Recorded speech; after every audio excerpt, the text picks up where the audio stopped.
Guys, Slay the Spire 2 is out. It is such an amazing game. And geez, where do I even start? Slay the Spire on its own created so many deck builder games because it was so amazing when it released. People played it, people fell in love with it, and the series as a whole just kind of exploded in popularity. It might look like any other game on the market. It's a game where you choose cards, play cards, anything of that sort. But I think this game does one thing so well that people who enjoy even just a little bit of choosing cards, who enjoy just a little bit of playing cards, might come to love Slay the Spire so much if they ever get the chance to play the game.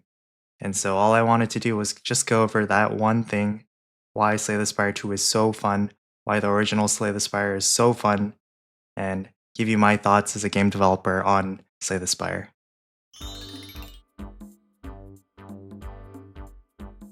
Following just a typical example of corporate greed, Unity, with all its pricing controversies, Megacrit decided to move over to Godot for development of Slay the Spire 2. And you guys probably know that Godot, you can support the development fund and the Godot Foundation, and that is something that Megacrit has done, going even further to show that they do care about Godot as a platform, that they put their money where their mouth is. So looking at that little blurb where they tell you what they're about, Megacrit is a remote indie game studio developing design-focused games. I think that is so important and such a big part of Megacrit and why they are so amazing and why Slay the Spire is so amazing. Slay the Spire, from a design perspective, is an extremely attractive and very well-made game. Choices are fun, decisions are fun, and that's all you do in Slay the Spire. You make choices, you make decisions, you make harder choices, you make harder decisions, and that is the sole focus and the entire crux of Slay the Spire. Now, some of you might say, hey, my pigeon, choices aren't really everything. What if you had a game where the only thing you were doing was making choices on what color the next monster would be?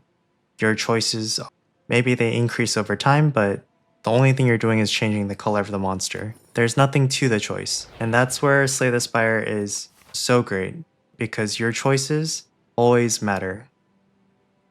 In Slay the Spire, you get to choose everything. You get to choose how you're going to start the game. You're going to choose which way you're going to go. The game is going to give you some information on what you're going to fight, and you're going to choose your path on how you can reach the boss the best way possible. So how is it that your choices matter? Well, if you make a bad choice, if you make the wrong choice, you're going to lose all your HP and you are going to lose. It's game over. And so the very fundamental feedback loop that you get when you play is that, hey, I'm making all these choices, sometimes the wrong ones, sometimes the right ones. The better choices I can make, the further I can go. The more I can survive, the more number of floors I can go up. Each time you play, you have a slightly different understanding of the choices before you. You have a better understanding of the cards, you have a better understanding of the monsters, you have a better understanding of the elites, you have a better understanding of the relics that you can pick up. And all of these factors influence your choices, how you're going to play the cards, how you're going to pick the cards, which way you're going to go, how you need to add cards in so that you can face the eventual boss on the very top floor. That's all it is. It's an immediate feedback loop of, hey, did I make the right choice? If not, I lose too much HP and I end up losing. Hey, I made decent enough choices. I get to go one floor more. I get to survive just a little bit longer. I see that glimmer of hope. Can I get there? I have to make a choice. That is the fun of Slay the Spire. Now, it goes without saying that Slay the Spire's choices are so good because of its context inside the game. The classes are very wonderfully designed, the monster encounters are very good, the boss designs, the way you have to pick and choose, and how every single choice amounts to an almost infinitely replayable game where people like myself can spend hundreds of hours and still have the reason to play. And that is because overall the choices become better. You become better at climbing the spire. You were able to successfully complete the level, complete the game. And what do you get rewarded with? Not really any achievements of any sort. You don't get more power.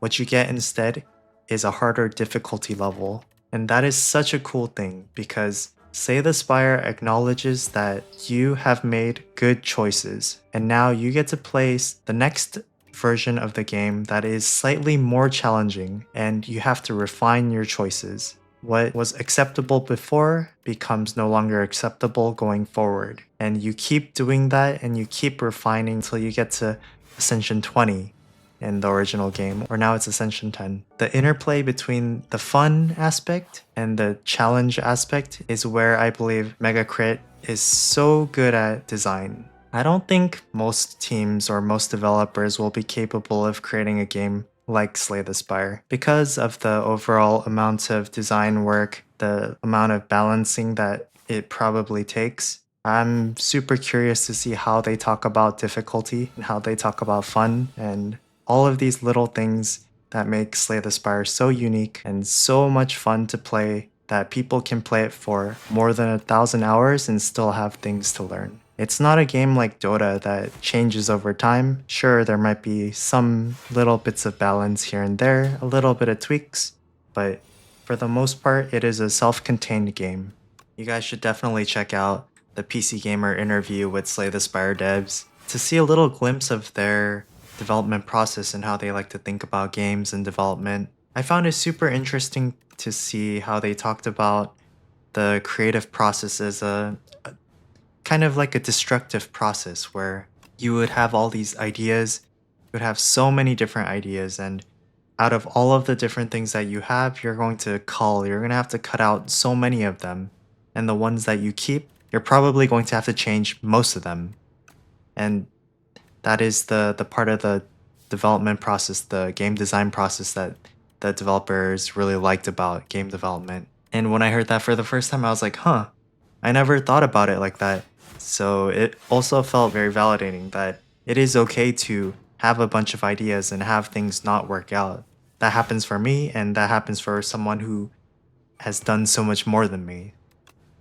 And I think that's it for this video. Thank you guys for watching. I'm gonna let you guys watch the very last fight, the culmination of all the choices in my little run of Slay the Spire 2. It's with Ironclad, my favorite class. He was part of the original roster for the first game, and for me it's a bunch of bad things stitched together, silly mistakes here and there, but somehow I pulled it through to the finish line. And that feeling when I was pretty sure I was going to lose, but that I got the win, that is the culmination of the amount of joy and why Slay the Spire is so fun and how much fun it will be for you if you play it as well. Take a look at Slay the Spire. I definitely recommend you guys to play the game. Of course, thank you guys for watching. I'll see you guys in the next one. Peace.